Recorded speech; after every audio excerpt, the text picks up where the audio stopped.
monjas de Belorado no abandonarán el convento, insisto. Transcurridos 2 días desde la declaración de excomunión de las 10 exreligiosas del monasterio de Belorado. De verdad, no os preocupéis tanto, o sea, rezad, es lo importante, para que el Señor nos ilumine a todos el corazón. Tenemos una última hora sobre el caso de las monjas de Belorado. El arzobispo de Burgos ha enviado una delegación para hablar con ellas y no ha sido bien recibida.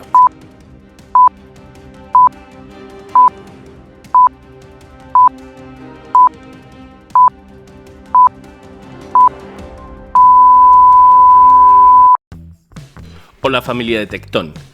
La mayoría de ustedes están enterados de lo sucedido con las clarisas de Belorado en España. Pero para los que no sepan lo que ha sucedido, les hago una explicación rápida. Las clarisas de este convento de Belorado rechazan la autoridad del Papa Francisco y de todos los papas posteriores a Pío XII. Ahora afirman que la sede de Pedro está vacante. Como consecuencia de esto, tampoco aceptan la autoridad de su obispo, Monseñor Iceta. En un principio, estas exmonjas, puesto que dejaron de ser monjas al abandonar la Iglesia Católica, que ellas denominan como Iglesia Conciliar, se pusieron bajo la obediencia de Pablo de Rojas y José C. Acero, líderes de la Pía Unión de San Pablo. Pablo de Rojas sería un obispo ordenado de forma ilícita sin permiso de la Santa Sede, y no estaría tampoco en comunión con la Iglesia Católica. Pero recientemente las clarisas de Belorado han pedido tanto al obispo Pablo de Rojas como al sacerdote José C. Acero que abandonen el convento de Belorado. Por su parte, el obispo Iceta ha pedido a las exmonjas de Belorado que abandonen el convento, puesto que ya no son clarisas y están excomulgadas. Y esperemos que ellas se den cuenta de que al no ser ya religiosas, no pertenecen al monasterio y no deben estar en ese lugar. No les hemos marcado un plazo.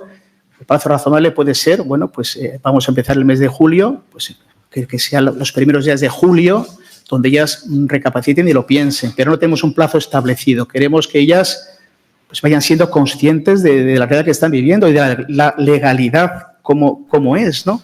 Los medios de comunicación están diciendo que después de la marcha de Pablo de Rojas y José C. Acero del convento de Belorado, las religiosas estarían buscando un nuevo líder espiritual, y a raíz de la muestra de apoyo que las exmonjas han dado al arzobispo Carlo María Viganò, han llegado a la conclusión que estarían solicitando estar bajo la obediencia de este obispo, que como muchos saben fue nuncio del Santo Padre en Estados Unidos y actualmente estaría en un proceso de excomunión por ser un opositor al pontificado del Papa Francisco.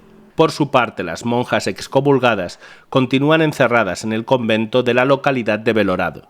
La comisión gestora, que se ha hecho cargo del convento de las Clarisas después de la excomunión de las actuales inquilinas del monasterio, se ha hecho cargo también del pago de las facturas del convento.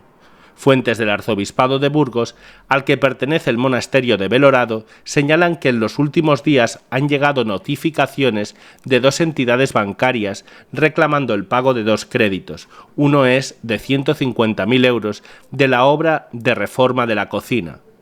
Por su parte, el ministro general de los franciscanos ha insistido a las 10 exmonjas que dejen de usar el hábito de la Orden de las Hermanas Pobres de Santa Clara. En una misiva dirigida al arzobispo de Burgos, Massimo Fusarelli, señala que ya no son clarisas ni religiosas, por lo que sería conveniente que dejaran el hábito, aunque también reconoce que duda que lo hagan porque no reconocen la autoridad eclesiástica. Y mientras esta situación se va complicando cada vez más, de repente aparece la figura del arzobispo Viganò, como si se fuera a hacer cargo de las exmonjas del convento de Belorado. La situación de Viganò es extremadamente delicada, puesto que, como indicábamos al principio, podría ser excomulgado próximamente. La razón de esta excomunión sería el no reconocer la autoridad del Papa Francisco, como se puede apreciar en sus mismas palabras. Estamos mucho más allá de la herejía.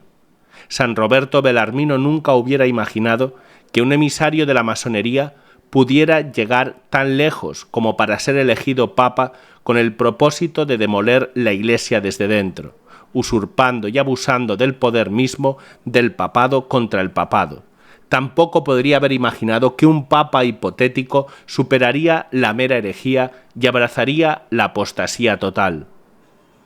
Palabras como estas que acabamos de escuchar de Viganò serían las que han valido el proceso de excomunión que estaría sufriendo en estos momentos. No se conforma con sostener que el Papa ha caído en la herejía, sino que va más allá afirmando que ha abrazado la apostasía total. Aquí tenemos, por tanto, dos casos, las monjas de Belorado por un lado y Carlo María Viganò por otro, unas que ya cargan con una pena de excomunión y otro que parece que está en proceso. Ayer, además, hablábamos de que en 2023 400.000 alemanes apostataron de la fe católica y el año anterior fueron más de 500.000. Eso quiere decir que en 2 años la Iglesia en Alemania ha perdido 1 millón de fieles. Viganò, según la prensa, podría convertirse en la persona escogida por las exmonjas de Belorado para dirigirse bajo su autoridad. Todavía deberemos esperar la confirmación por parte de las exmonjas excomulgadas. En cualquier caso, esto pinta un escenario que no es ni mucho menos algo aislado en la Iglesia católica. No es aislado. Unos se salen de la Iglesia porque consideran que ha caído en la herejía y la apostasía. Otros abandonan la Iglesia porque la consideran una institución anticuada y que no ha sido capaz de hacer frente a los casos de abusos sexuales.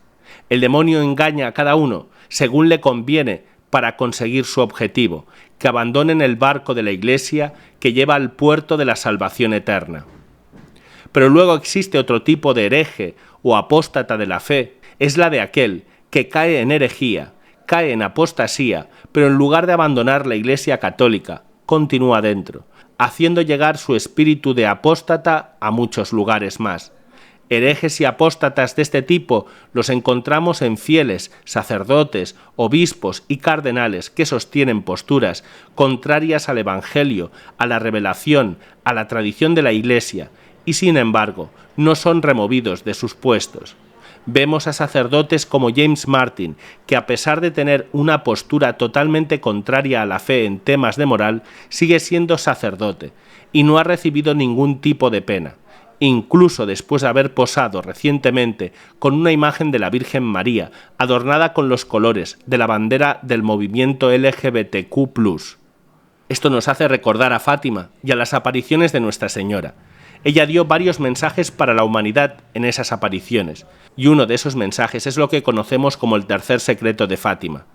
En teoría, el contenido de este secreto fue revelado por el Vaticano, pero varias personas, como Malachi Martin, que conocieron el tercer secreto, afirmaron cosas que nos hacen pensar que el contenido completo del secreto de Fátima no fue revelado en su totalidad.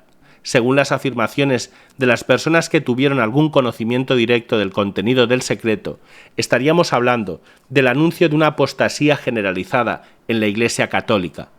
Y realmente esto cuadra a la perfección con el marco que vivimos actualmente dentro de la Iglesia católica, donde vemos cómo religiosas, obispos y miles de fieles abandonan el seno de la Iglesia. Lo importante en estos momentos en los que vivimos una situación de extrema preocupación es mantenerse fieles a la Iglesia. Próximamente haremos un directo en el que hablaremos sobre este tema, cómo permanecer fieles a la Iglesia católica en estos momentos de gran dificultad. Por el momento les avanzo que para permanecer fieles a la Iglesia es necesario, en primer lugar, vivir una vida sacramental, fundamentada en la Eucaristía y el sacramento del perdón de los pecados. Vivir arraigados a la verdad, expresada tanto en la Biblia como en el magisterio de la Iglesia y la tradición. Y finalmente, la caridad auténtica con los hermanos y más necesitados. Próximamente tendremos una entrevista con el padre Charles Moore, en el que hablaremos de cómo hemos llegado a esta situación en la Iglesia del siglo XXI. En las pantallas finales y en la descripción te pongo el enlace a la entrevista que tendrá lugar el domingo. Muchas gracias, hermanos, y que Dios les bendiga a todos.